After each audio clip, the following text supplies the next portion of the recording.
കൃഷ്ണ. എല്ലാവർക്കും മാധവത്തിലേക്ക് സ്വാഗതം. ദീപാവലിയാണ് 2025 ഒക്ടോബർ മാസം 20 ഈ വീഡിയോ നിങ്ങൾ ആദ്യം മുതൽ അവസാനം വരെ കേൾക്കണം. കാരണം നിങ്ങൾ മനസ്സിലാക്കേണ്ടുന്ന ധാരാളം കാര്യങ്ങൾ ഞാൻ ഈ വീഡിയോയിൽ ഉൾപ്പെടുത്തിയിട്ടുണ്ട്. അതുകൊണ്ടാണ് അവസാനം വരെ ഒന്ന് ക്ഷമയോടുകൂടി ഇരുന്ന് കേൾക്കണമെന്ന് പറയുന്നത്. കേട്ടതുകൊണ്ട് നിങ്ങൾക്ക് ഗുണം മാത്രമേ ഉണ്ടാകൂ, ഒരു കാരണവശാലും ദോഷം ഉണ്ടാവുകയില്ല. അന്ന് അമാവാസിയാണ്.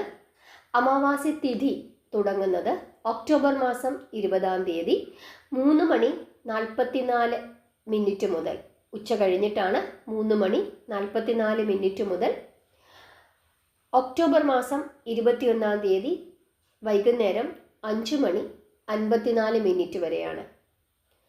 രാത്രിയിൽ അമാവാസിയുള്ളത് ദീപാവലി ദിവസം തന്നെയാണ്, ഒക്ടോബർ മാസം 20 ദീപാവലി ആഘോഷങ്ങൾ സാധാരണ 5 ദിവസമായിട്ടാണ് നടത്തുന്നത്. കഴിഞ്ഞ ദിവസം ധൻതേരാസിൻ്റെ വീഡിയോ നമ്മൾ ഇട്ടിരുന്നു. നമ്മൾ അന്നേരം പറഞ്ഞു ദീപാവലി ആഘോഷങ്ങളുടെ ആദ്യത്തെ ദിവസമാണ് ധൻതേരാസ് എന്നുള്ളത്. അത് ഒക്ടോബർ മാസം 18 അന്ന് എന്തൊക്കെ ചെയ്യണം എന്നുള്ള കാര്യത്തെപ്പറ്റി വളരെ വിശദമായി തന്നെ ആ വീഡിയോയിൽ ഞാൻ പറഞ്ഞിരുന്നു. അതുകൊണ്ട് തന്നെ ഇപ്പോൾ ഞാൻ അതിനെപ്പറ്റി വിശദമായിട്ട് പറയുന്നില്ല. ആദ്യത്തെ ദിവസം ധൻതേരാസ് 18 വളരെ വളരെ വിശേഷപ്പെട്ട ദിവസമാണ്. കേൾക്കാത്ത ആരെങ്കിലും ഉണ്ടെങ്കിൽ ആ വീഡിയോ ഒന്ന് കേൾക്കണം, നമ്മുടെ ചാനലിൽ ഉണ്ട്. ഇനി 19 ഒക്ടോബർ മാസം 19 ചോട്ടി ദീപാവലിയാണ്. അന്ന് നരക ചതുർദശിയാണ്. അതായത് ഭഗവാൻ ശ്രീകൃഷ്ണൻ നരകാസുരനെ വധിച്ച ദിവസമാണ് അന്ന് എന്നാണ് വിശ്വസിക്കുന്നത്.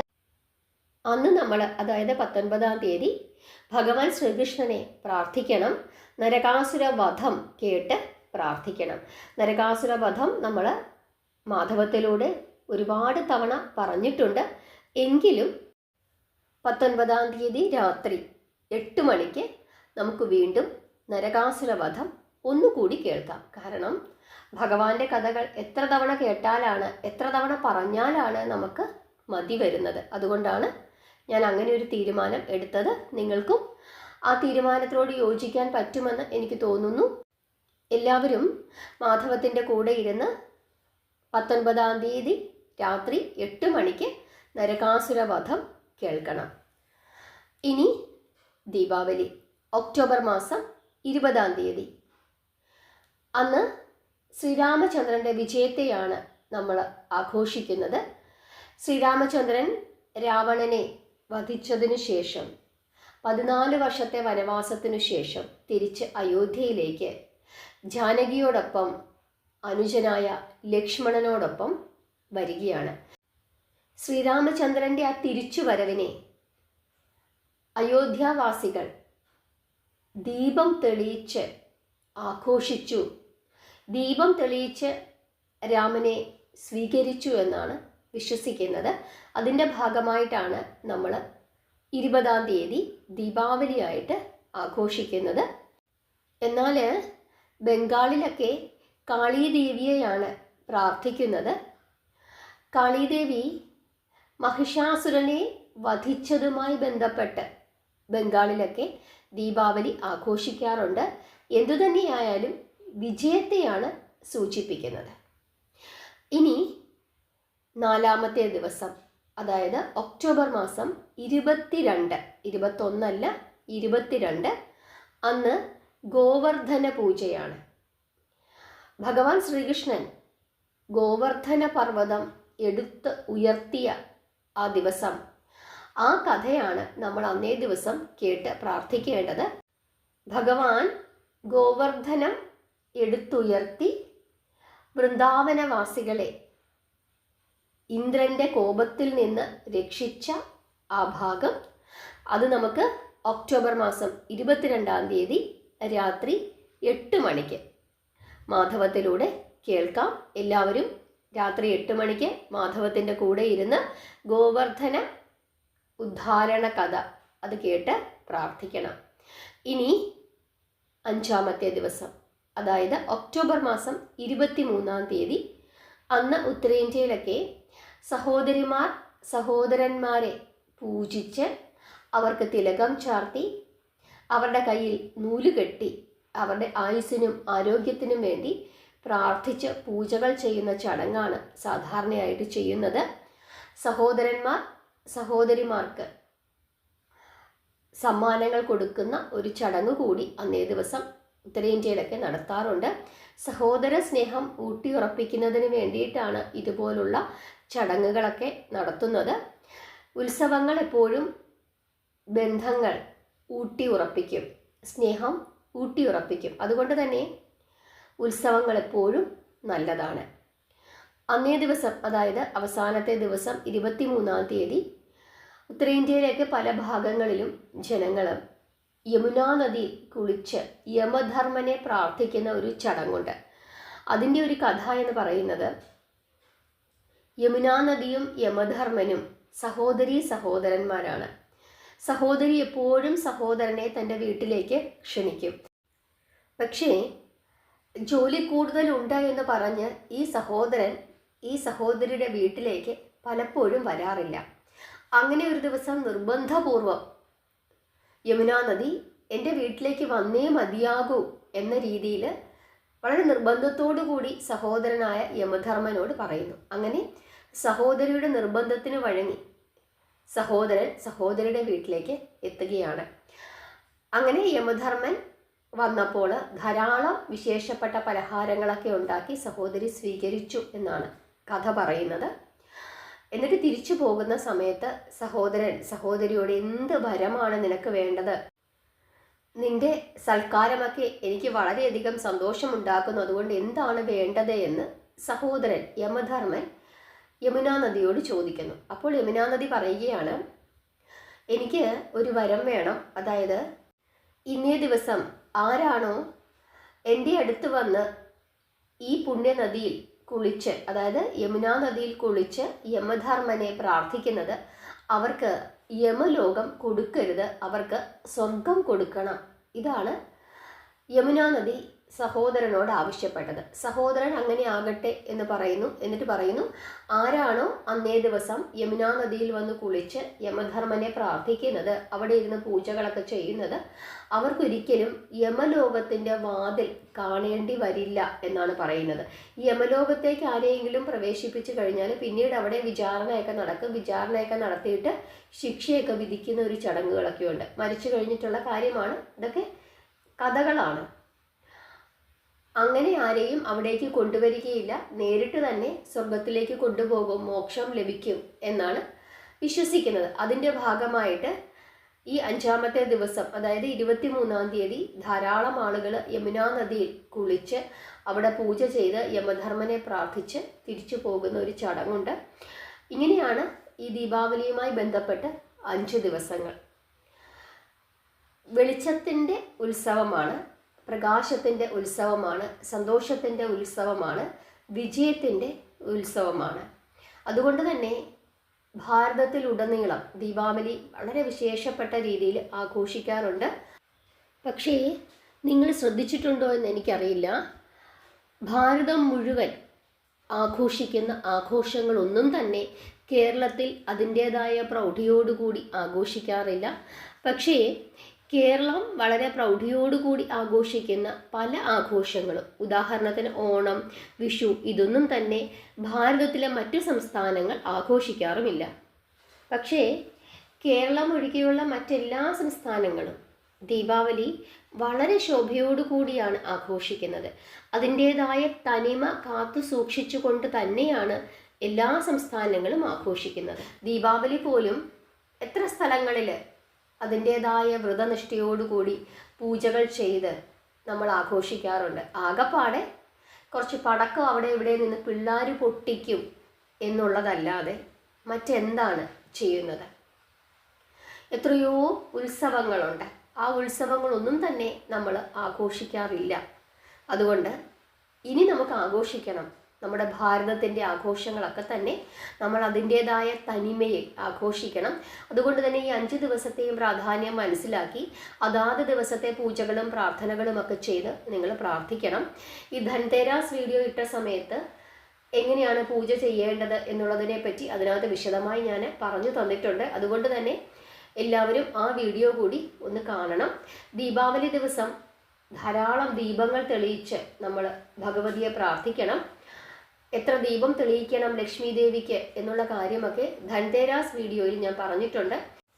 അതുപോലെ ദീപാവലി ദിവസം നമുക്ക് നമ്മുടെ കയ്യാൽ ചിരാതുണ്ടാക്കി തെളിയിക്കാനായിട്ട് സാധിക്കും. സാധാരണ നമ്മൾ മണ്ണ് കൊണ്ടുള്ള ചിരാതാണ് മേടിച്ച് തെളിയിക്കുന്നത്.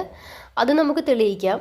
പക്ഷേ നമ്മുടെ കയ്യാൽ മഹാലക്ഷ്മിക്കുള്ള ദീപങ്ങളെങ്കിലും ഉണ്ടാക്കി സമർപ്പിക്കാൻ സാധിക്കുന്നെങ്കിൽ അത് വളരെ ശ്രേഷ്ഠമാണ്. ഗോതമ്പ് മാവ് കൊണ്ടാണ് നമ്മൾ ചിരാതുകൾ ഉണ്ടാക്കുന്നത്. നമ്മുടെ കൗസ്തുഭം വെജ് ഫുഡ്സ്, നമ്മുടെ രണ്ടാമത്തെ ചാനലായ കൗസ്തുഭം വെജ് ഫുഡ്സിൽ ഹോം മെയ്ഡ് ദിയ എന്ന് പറഞ്ഞൊരു വീഡിയോ കഴിഞ്ഞ ദീപാവലി സമയത്ത് ഞാൻ ഇട്ടിരുന്നു. നിങ്ങൾക്ക് അത് വേണമെങ്കിൽ കൗസ്തുഭം വെജ് ഫുഡ്സ് എന്ന് അടിച്ചു കൊടുത്തു കഴിഞ്ഞാൽ ചാനൽ കിട്ടും. അതിൽ ഹോം മെയ്ഡ് ദിയ അത് നോക്കിക്കഴിഞ്ഞാൽ നിങ്ങൾക്ക് കാണാനായിട്ട് സാധിക്കും. മഹാലക്ഷ്മിക്ക് വേണ്ടിയിട്ടുള്ള ദീപങ്ങളെങ്കിലും അങ്ങനെ സ്വന്തം കയ്യാൽ ഉണ്ടാക്കി തെളിയിക്കാൻ സാധിക്കുമെങ്കിൽ വളരെ വളരെ ശ്രേഷ്ഠമാണ്, ഐശ്വര്യമാണ്. ഇനി നമ്മൾ ലക്ഷ്മി ദേവിയെയാണ് ദീപാവലി ദിവസം നമ്മൾ പ്രാർത്ഥിക്കേണ്ടത് എന്ന് കഴിഞ്ഞ വീഡിയോയിൽ നമ്മൾ പറഞ്ഞു. നമ്മൾ ലക്ഷ്മി ദേവിക്കാണ് കൂടുതൽ പ്രാധാന്യം കൊടുത്ത് ദീപാവലി ദിവസം പ്രാർത്ഥിക്കേണ്ടത്. ലക്ഷ്മി പൂജയാണ് ചെയ്യേണ്ടത്. നമ്മുടെ വീട്ടിലേക്ക് ഐശ്വര്യം, ഇനി ഒരു വർഷത്തേക്ക് നമ്മുടെ വീട്ടിലേക്ക് ഐശ്വര്യ ദേവതയുടെ വിളയാട്ടം ഉണ്ടാകണം, സമൃദ്ധി ഉണ്ടാകണം. അതിനു വേണ്ടിയിട്ട് ദീപാവലി ദിവസം മഹാലക്ഷ്മിയാണ് പ്രാർത്ഥിക്കേണ്ടത്. ലക്ഷ്മി പൂജ ചെയ്യാൻ ഏറ്റവും ശ്രേഷ്ഠമായ സമയം എന്ന് പറയുന്നത് സന്ധ്യ കഴിഞ്ഞിട്ട്, അതായത് 20-ാം തീയതി സന്ധ്യ കഴിഞ്ഞിട്ട് 7:40 മുതൽ 8:29 വരെയുള്ള സമയമാണ്. ഇത് ഞാൻ കേരളത്തിലെ സമയമാണ് പറയുന്നത്. സന്ധ്യ കഴിഞ്ഞ് 7:40 മുതൽ 8:29 വരെയുള്ള സമയം. മറ്റേതെങ്കിലും സ്ഥലങ്ങളിലെ ദീപാവലി മഹാലക്ഷ്മി പൂജയുടെ സമയം അറിയണമെന്നുണ്ടെങ്കിൽ നിങ്ങൾ കമൻ്റ് ഇടൂ. ആ കമൻറ്റിന് മറുപടി ഞാൻ നൽകാം. അതല്ലെങ്കിൽ മറ്റൊരു വീഡിയോ ആയിട്ട് തന്നെ ചെയ്യാം. അതല്ലെങ്കിൽ വേറെ ഏതെങ്കിലും വീഡിയോയിൽ ഈ സമയം ഞാൻ ഉൾപ്പെടുത്തുകയും ചെയ്യാം. ഇതാണ് കേരളത്തിലെ സമയം. അതായത് 20-ാം തീയതി 7:40 മുതൽ സന്ധ്യ കഴിഞ്ഞ് 7:40 മുതൽ 8:29 വരെയാണ് പൂജ ചെയ്യാനായി ഏറ്റവും ഉത്തമമായ സമയം. ഇനി മറ്റൊരു സമയമുണ്ട്. അതായത് സന്ധ്യയ്ക്ക് 6:04 മുതൽ 7:35 വരെ.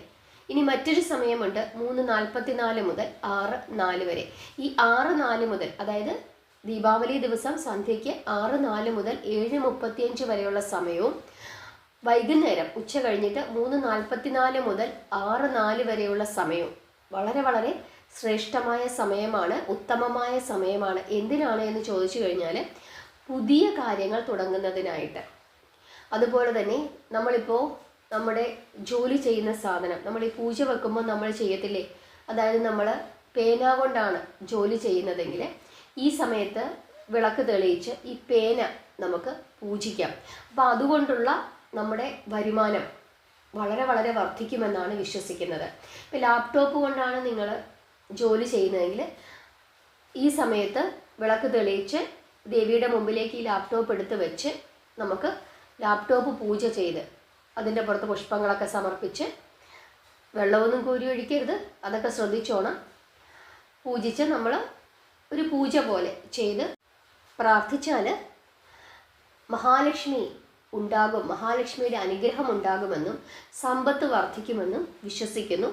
അതുപോലെ തന്നെ വിദ്യാരംഭത്തിനും ഏറ്റവും ഉത്തമമാണ്. പുതുതായി എന്തെങ്കിലും പഠിക്കാൻ ഉദ്ദേശിക്കുന്നുണ്ടെങ്കിൽ ഈ സമയത്ത് ചെയ്തു കഴിഞ്ഞാൽ വളരെ ശ്രേഷ്ഠമാണ് എന്ന് വിശ്വസിക്കുന്നു. അതായത് പുതിയ കാര്യം തുടങ്ങുന്നതിനും ഏറ്റവും ഉത്തമമാണ്. നമ്മളിപ്പോൾ നടത്തിക്കൊണ്ടിരിക്കുന്ന ആ തൊഴിൽ വർദ്ധിക്കുന്നതിനും ഏറ്റവും ഉത്തമമാണ്. നമ്മളിപ്പോൾ ഒരു ഓഫീസിലാണ് ജോലി ചെയ്യുന്നത്, അല്ലെങ്കിൽ ഒരു ബിസിനസ്സാണ് ചെയ്യുന്നതെന്ന് വെച്ചോ. ഇപ്പോൾ ബിസിനസ്സാണ് ചെയ്യുന്നതെങ്കിൽ ഒരു പുതിയ കണക്ക് പുസ്തകം, ബിസിനസ്സിൽ എപ്പോഴും ആവശ്യം എന്താണ്? കണക്ക് പുസ്തകമാണ്. ആ സമയത്ത് ഒരു പുതിയ കണക്ക് പുസ്തകം തുറക്കുന്നത് അത് ഏറ്റവും ഉത്തമമാണ്. പുതിയൊരു ബുക്ക് മേടിക്കുക. ഈ സമയത്ത് നമ്മൾ പ്രാർത്ഥിച്ച് ആ ബുക്ക് അവിടെ വെച്ച് പ്രാർത്ഥിച്ചതിന് ശേഷം ഈ സമയത്ത് തന്നെ പുതുതായി അതിൽ കണക്കെഴുതി തുടങ്ങുക. അങ്ങനെ തുടങ്ങിക്കഴിഞ്ഞാൽ നമ്മുടെ ബിസിനസ് വർദ്ധിക്കും എന്നാണ് വിശ്വസിക്കുന്നത്. അപ്പോൾ എന്താണോ നമ്മൾ ചെയ്യുന്നത് അതിന് ആ സമയത്ത് പൂജ ചെയ്യുക. അതുപോലെ തന്നെ പുതിയ കാര്യങ്ങൾ പഠിക്കുന്നതിനും ഏറ്റവും ഉത്തമമാണ്. അതായത് 20-ാം തീയതി സന്ധ്യയ്ക്ക് 6:04 മുതൽ 7:35 വരെയുള്ള സമയം ഉത്തമമാണ്. ഉച്ച കഴിഞ്ഞിട്ട് 3:44 മുതൽ 6:04 വരെയുള്ള സമയവും ഈ ഒരു കാര്യത്തിന് അങ്ങേയറ്റം ഉത്തമമാണ്. ദേവിക്ക് നെയ്യിലുണ്ടാക്കിയ പലഹാരങ്ങൾ സമർപ്പിക്കുന്നത് വളരെ ശ്രേഷ്ഠമാണ്. നെയ്യും പഞ്ചസാരയും ഒക്കെ ദേവിക്ക് വളരെ ഇഷ്ടമാണ്. നെയ്യിൽ നമ്മളെ കൊണ്ട് സാധിക്കുന്ന പലഹാരങ്ങൾ, നെയ്യ് ഉപയോഗിച്ചിട്ടുള്ള പലഹാരങ്ങൾ നമ്മുടെ കൈയാൽ ഉണ്ടാക്കി സമർപ്പിക്കാൻ സാധിക്കുന്നെങ്കിൽ അത് വളരെ ശ്രേഷ്ഠമാണ്. എത്രത്തോളം പലഹാരങ്ങൾ ഉണ്ടാക്കാൻ സാധിക്കുമോ അത്രത്തോളം പലഹാരങ്ങൾ ഉണ്ടാക്കി പൂജിക്കുന്നത് വളരെ വളരെ ഐശ്വര്യദായകമാണ്. ഇനി വ്രതമെടുത്ത് പ്രാർത്ഥിക്കുന്നവർ നമ്മുടെ ഇഷ്ടത്തിനനുസരിച്ച് വ്രതമെടുക്കാം. നിങ്ങൾക്ക് പാലും പഴങ്ങളും മാത്രം കഴിച്ചുകൊണ്ട് വ്രതമെടുക്കാം. അതല്ലെങ്കിൽ ഉപവസിച്ച് വ്രതമെടുക്കാം. ഒരു നേരം മാത്രം ഭക്ഷണം കഴിച്ചുകൊണ്ട് വ്രതമെടുക്കാം. പക്ഷേ ഒരു കാര്യം ശ്രദ്ധിക്കുക, ഒരു കാരണവശാലും ദീപാവലി ദിവസം നോൺ വെജ് കഴിക്കരുത്.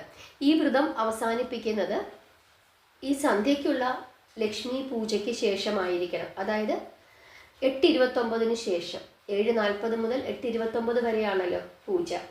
ഈ പൂജ കഴിഞ്ഞ് അതിനുശേഷം നമുക്ക് നമ്മുടെ വ്രതം അവസാനിപ്പിക്കാം. നല്ല ദിവസങ്ങളാണ്. ആ നല്ല ദിവസങ്ങളിൽ മാംസാഹാരങ്ങൾ ഒഴിവാക്കി വെജിറ്റേറിയൻ ഭക്ഷണം സ്വീകരിച്ച് പ്രാർത്ഥിച്ചു കഴിഞ്ഞാൽ അതിൻ്റെ ഐശ്വര്യം നമ്മുടെ ശരീരത്തിനുമുണ്ടാകും, മനസ്സിനുമുണ്ടാകും. ആ കാര്യങ്ങളൊക്കെ ഒന്ന് മനസ്സിലാക്കി വെക്കുക, ചിന്തിക്കുക. ഭാരതീയ സംസ്കാരങ്ങൾ പിന്തുടർന്ന് ജീവിക്കാനായിട്ട് നമ്മൾ ഓരോരുത്തരും ശ്രമിക്കേണ്ടതാണ്. കാരണം ഈ ലോകത്തിലെ ഏറ്റവും മഹത്തായ സംസ്കാരമുള്ളത് ഭാരതത്തിലാണ്. കാരണം നമ്മുടെ സംസ്കാരത്തിൽ ഒന്നിനോടും അതൃപ്തിയില്ല. എല്ലാവരെയും ഉൾക്കൊള്ളുന്നതാണ് നമ്മുടെ സംസ്കാരം. ഒന്നും ആരിലും അടിച്ചേൽപ്പിക്കുന്നില്ല. അവരവർക്ക് ഇഷ്ടമുള്ളതുപോലെ വിശ്വസിക്കാം, വിശ്വസിക്കാതിരിക്കാം. അത് ശരിയാണ്, ഇത് തെറ്റാണ് എന്നാരും നമ്മളോട് പറയാറില്ല. കാരണം നമ്മുടെ വളർച്ച, ആത്മീയമായ വളർച്ചയ്ക്കാണ് ഇവിടെ പ്രാധാന്യം കൂടുതലായി കൊടുക്കുന്നത്. അതുകൊണ്ട് തന്നെ സ്വന്തമായി ചിന്തിക്കുവാനും സ്വന്തമായി ജീവിക്കുവാനും നമുക്ക് സ്വാതന്ത്ര്യമുണ്ട്. എല്ലാവരെയും ഉൾക്കൊള്ളുന്നവരാണ് നമ്മൾ. ആരോടും നമ്മൾ ഒരു വേർകൃത്യവും കാണിക്കാറില്ല. അതുപോലെ തന്നെ സകല ചരാചരങ്ങളിലും ഈശ്വരനെ കാണുന്നവരാണ്. അതുകൊണ്ടാണ് നമ്മൾ ബഹുദൈവ വിശ്വാസികളായത്. മനുഷ്യനെ ദൈവമായി കണക്കാക്കുന്നു, മൃഗങ്ങളെ ദൈവമായി കണക്കാക്കുന്നു, പക്ഷികളെ ദൈവമായി കണക്കാക്കുന്നു, മരങ്ങളെ, മണ്ണിനെ, കല്ലിനെ, നദികളെ, ഭൂമിയെ, വായുവിനെ, ആകാശത്തിനെ, എന്തിന് എല്ലാത്തിനെയും സമസ്ത ജീവികളെയും നമ്മൾ ഈശ്വരന് തുല്യമായി കണക്കാക്കുന്നു. ഒരു എലിയെ പോലും, പാമ്പിനെ, എല്ലാത്തിനെയും നമ്മൾ പൂജിക്കുന്നു. എന്തുകൊണ്ടാണ്? എല്ലാവരിലും ഈശ്വരൻ്റെ അംശം നമ്മൾ കാണുന്നു. അതുകൊണ്ടാണ് എല്ലാവരെയും ബഹുമാനിക്കുവാനും സ്നേഹിക്കുവാനും നമുക്ക് കഴിയുന്നത്, എല്ലാവരെയും ഉൾക്കൊള്ളുവാനും നമുക്ക് കഴിയുന്നത്. അതുകൊണ്ടാണ് ഈ ലോകത്തിലെ ഏറ്റവും മനോഹരമായ സംസ്കാരം ഭാരതീയ സംസ്കാരമാണ് എന്ന് പറയുന്നത്. ഭാരതത്തിൽ ജനിച്ചു എന്നുള്ള കാരണം കൊണ്ട് നമ്മൾ എല്ലാവരും വളരെയധികം അഭിമാനിക്കേണ്ടതാണ്. കാരണം കുറേ കാലം കൂടി കഴിയട്ടെ എല്ലാവർക്കും ഭാരതീയ സംസ്കാരത്തിൻ്റെ മഹത്വം മനസ്സിലാക്കാനായിട്ട് സാധിക്കും. അതുകൊണ്ട് തന്നെ ഭാരതത്തിൻ്റെ തനതായ ആഘോഷങ്ങൾ അതിൻ്റേതായ തനിമയോടു കൂടി തന്നെ നമ്മൾ ആഘോഷിക്കണം, പൂജകൾ ചെയ്യണം, പ്രാർത്ഥിക്കണം. ധാരാളം മൺചിരാതുകൾ തെളിയിച്ച് പ്രകാശം നമ്മുടെ വീട്ടിലേക്കും നമ്മുടെ നാട്ടിലേക്കും നമ്മുടെ ഉള്ളിലേക്കും നമ്മുടെ ഹൃദയത്തിലേക്കും കൊണ്ടുവരാനായി ശ്രമിക്കുക. വിജയത്തിൻ്റെ ആഘോഷമാണ്. മധുര പലഹാരങ്ങൾ വിതരണം ചെയ്യുക, ഭഗവതിക്ക് സമർപ്പിക്കുക, കഴിക്കുക. ഇത്രയും കാര്യങ്ങളൊക്കെയാണ് പ്രധാനമായും ചെയ്യാനുള്ളത്. മഹാലക്ഷ്മിയെ പ്രാർത്ഥിക്കുക. മഹാലക്ഷ്മിയുടെ അനുഗ്രഹം എല്ലാവർക്കും ഉണ്ടാകട്ടെ. അതുപോലെ തന്നെ ഈ 5 ദിവസത്തെ പ്രാധാന്യം മനസ്സിലാക്കിയിട്ട് അതാത് ദിവസത്തെ കഥകൾ കേട്ട് ഭഗവാനെ പ്രാർത്ഥിച്ച് മുമ്പോട്ട് പോവുക. എല്ലാവരെയും ഭഗവാൻ അനുഗ്രഹിക്കട്ടെ. അമ്മ മഹാമായയുടെ അനുഗ്രഹം എല്ലാവർക്കും ഉണ്ടാകട്ടെ. ഹരേ കൃഷ്ണ.